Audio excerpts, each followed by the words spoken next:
Today we talk about how can you fix this problem or know how you can do that on your Dragon Mail app. So all you have to do, so you just click here on settings, click on it here.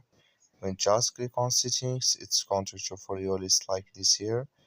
Then you go down, just keep going down, click here on apps. Come to apps list, and here you're looking for Dragon Mail app. So just click on search, then here add Dragon Mail, it's going to show for you like this, click on it. So then it's going to take you to this list, click on for stop, click here on OK.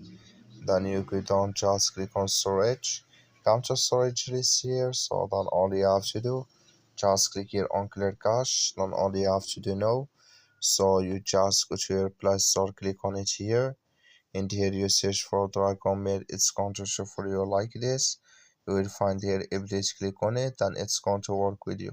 That's all you have to do. Thank you for watching. Don't forget to support us by liking, subscribe.